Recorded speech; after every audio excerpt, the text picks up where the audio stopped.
Assalamualaikum warahmatullahi wabarakatuh. Hello everyone, good morning. How are you today? I hope all of you guys are fine. Welcome back to YouTube channel Meet Me to It ya. Hari ini kembali lagi kita akan belajar tematik. Hari ini temanya adalah mereview tema 1.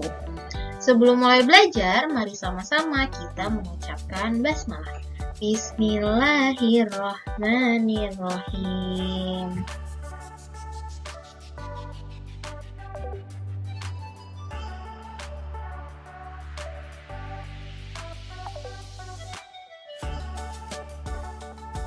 Nilai-nilai yang terkandung dalam sila pertama Pancasila yaitu yang pertama bertakwa kepada Tuhan Yang Maha Esa, yang kedua melaksanakan kewajiban kepada Tuhan Yang Maha Esa, yang ketiga mensyukuri segala yang ada di alam semesta yang merupakan anugerah Tuhan, yang keempat mengakui kebebasan memeluk agama dan menjalankan ibadah masing-masing, serta menghormati dan saling menjaga kerukunan antar pemeluk agama.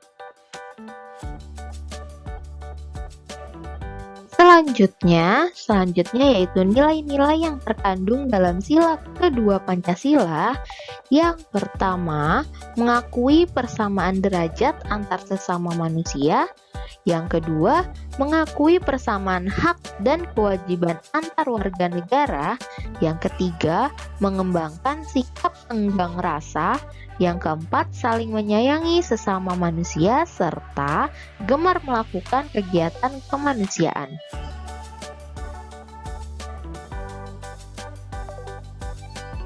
Selanjutnya, penerapan sila ketiga Pancasila. Nilai sila ketiga adalah nilai persatuan. Persatuan Indonesia mengandung makna bahwa kita harus menghargai dan menjaga keragaman yang dimiliki bangsa Indonesia. Persatuan menjadi kunci utama untuk menyatukan bangsa Indonesia yang memiliki keragaman yang besar.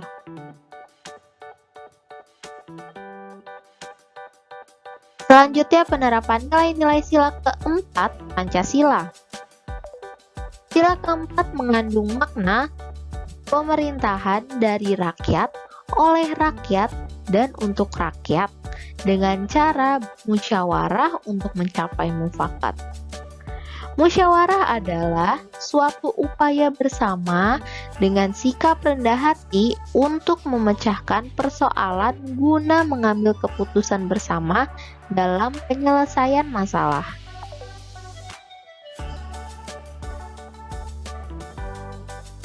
Selanjutnya, mengutamakan kepentingan umum di atas kepentingan pribadi, tidak bersifat boros dan bergaya hidup mewah, dan menghargai hasil karya orang lain.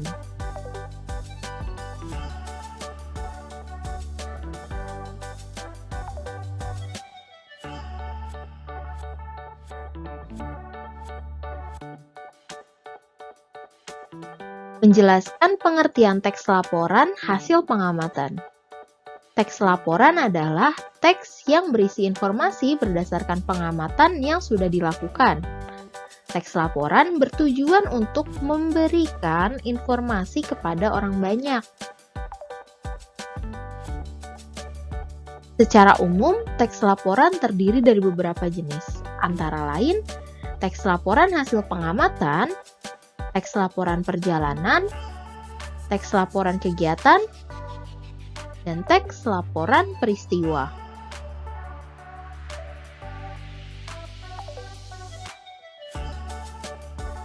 Yang pertama, teks laporan hasil pengamatan berisi 1. Informasi atau pernyataan umum. Yang kedua, kumpulan fakta atau hasil pengamatan. Dan yang ketiga, simpulan.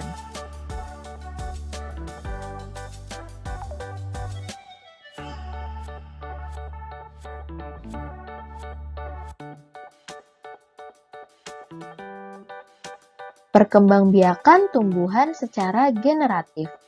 Perkembangbiakan generatif adalah perkembangbiakan secara kawin yang terjadi melalui peleburan sel kelamin jantan dan sel kelamin betina yang dialami oleh tumbuhan berbiji melalui penyerbukan.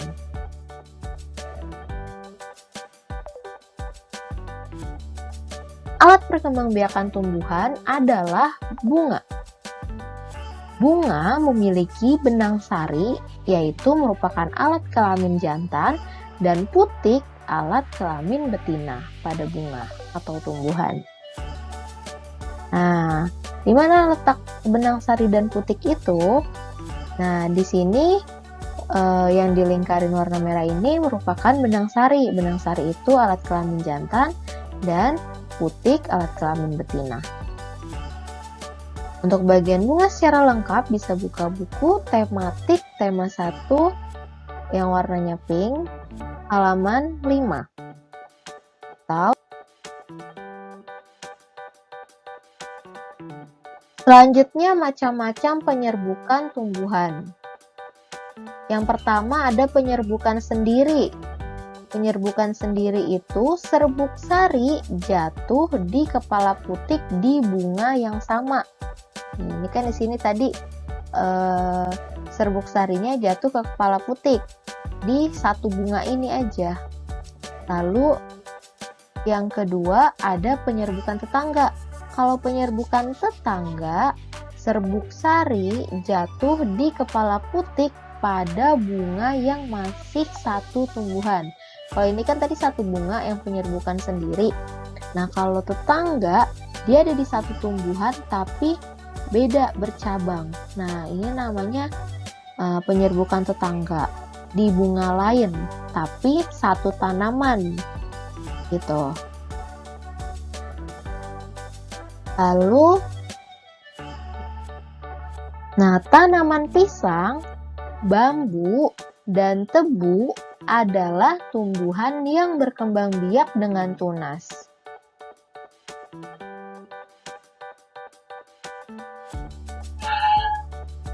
Nah, lalu tanaman bawang merah, bawang putih, dan bawang bombay adalah tumbuhan yang berkembang biak dengan umbi lapis. Lalu tanaman kentang dan ubi jalar adalah tumbuhan yang berkembang biak dengan umbi batang.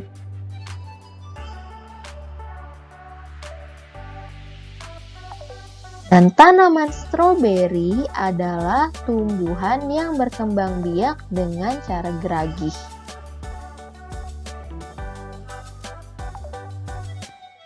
Lalu tanaman rimpang. Tanaman rimpang itu contohnya adalah jahe, kunyit, lengkuas, dan kencur adalah tumbuhan yang berkembang biak dengan akar tinggal atau rizom. Lalu perkembangbiakan hewan 1. Hewan berkembang biak untuk melestarikan jenisnya. Berikut cara perkembangbiakan hewan. Yang pertama, bertelur atau ovipar. Yang kedua, melahirkan vivipar. Dan yang ketiga, bertelur sekaligus melahirkan atau biasa disebut dengan ovovivipar.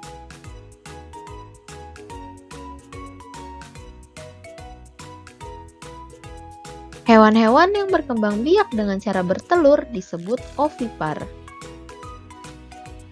Ciri-ciri hewan ovipar antara lain tidak memiliki daun telinga dan mengerami telurnya. Contohnya, burung, ikan, reptilia, dan katak. Hewan-hewan yang berkembang biak dengan cara melahirkan disebut vivipar. Ciri-ciri hewan vivipar antara lain memiliki daun telinga dan tubuh ditutupi rambut. Contohnya ada kelinci, sapi, kucing, kambing, lumba-lumba, dan lain-lain hewan mamalia.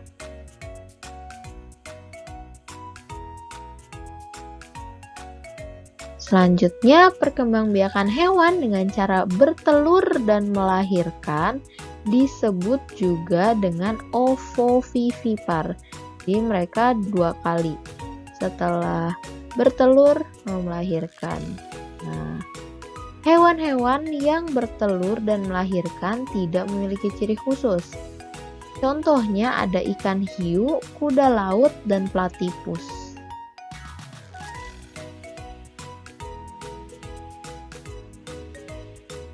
Selanjutnya, pelestarian hewan.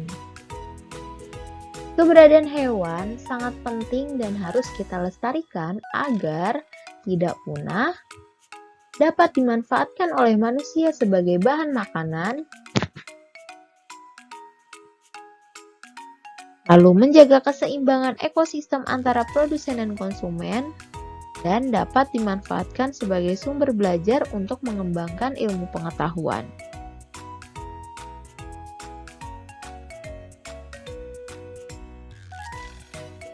Hewan dan tumbuhan langka juga dapat dilestarikan dengan pelestarian in situ dan ex situ. Pelestarian in situ adalah pelestarian di dalam habitat aslinya, seperti cagar alam, hutan lindung, suaka marga satwa, dan taman nasional.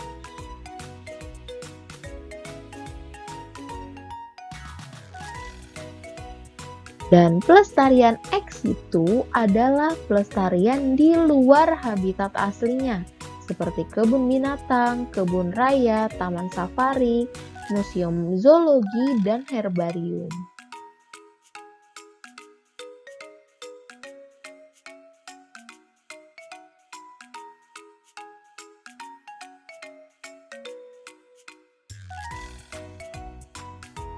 Hari ini kita akan membahas tentang ASEAN. Ada yang pernah mendengar apa itu ASEAN? ASEAN adalah sebuah organisasi internasional yang beranggotakan negara-negara di kawasan Asia Tenggara. Lalu, berikut 5 negara pendiri ASEAN. Yang pertama ada Indonesia, Malaysia, Thailand, Singapura, dan Filipina. ASEAN itu berdiri pada 8 Agustus 1867. ASEAN berdiri atas Deklarasi Bangkok. Jadi melalui Deklarasi Bangkok, kelima negara tersebut mendirikan ASEAN, sebuah organisasi internasional yang beranggotakan negara-negara di kawasan Asia Tenggara.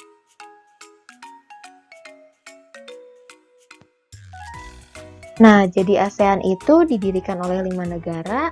Nah, 5 negara tersebut juga memiliki tokoh-tokoh. Nah, berikut merupakan 5 tokoh dari 5 negara pendiri ASEAN. Yang pertama dari Indonesia ada Adam Malik, lalu Tun Abdul Razak dari Malaysia, Sanat Koman dari Thailand, lalu S. Raja Ratnam dari Singapura, dan Narciso Ramos dari Filipina.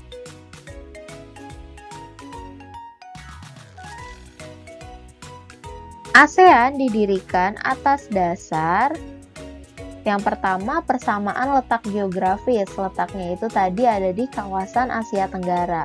Lalu ada kemiripan budaya dan kepentingan yang sama dalam memajukan pertumbuhan ekonomi, sosial budaya, dan menjaga keamanan kawasan ASEAN.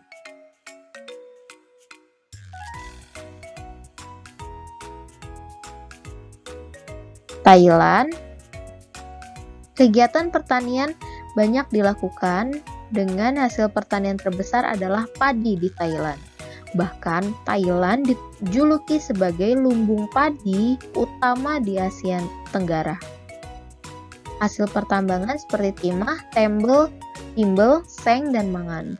Sungai Mekong dan Chai Phraya, Selat Malaka, dan Teluk Siam dimanfaatkan kegiatan penangkapan ikan. Yang keenam ada negara Laos.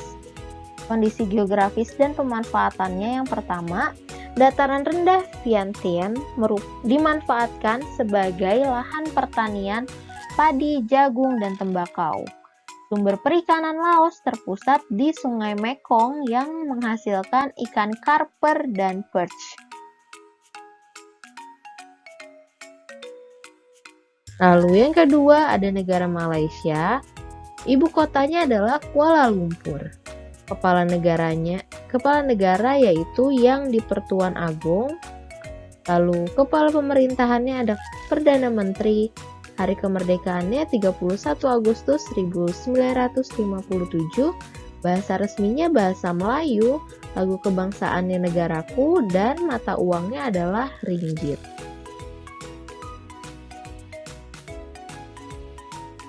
Yang keempat ada negara Thailand. Ibu kotanya adalah Bangkok. Kepala negaranya raja. Kepala pemerintahannya Perdana Menteri. Bahasa resminya Thai. Lagu kebangsaannya Flying Chathai.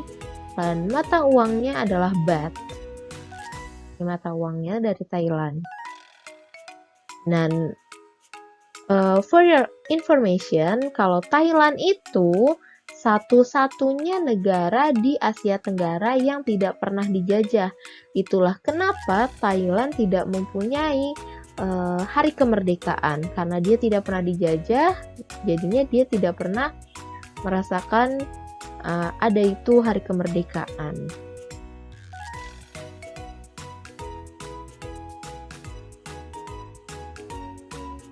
Oke, selanjutnya rumah adat Tambi asalnya dari Sulawesi Tengah.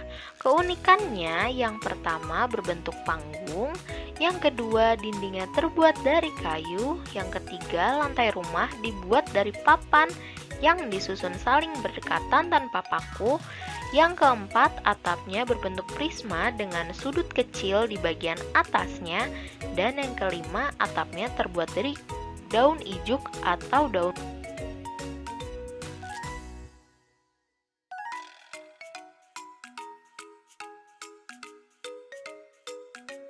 Selanjutnya, fungsi patung adalah yang pertama sebagai sarana ibadah untuk agama tertentu, yang kedua untuk mengenang jasa para pahlawan atau peristiwa bersejarah suatu bangsa, yang ketiga perlengkapan konstruksi bangunan, lalu yang keempat penghias bangunan, taman, atau tempat lainnya, yang terakhir kelima untuk dinikmati keindahan bentuknya.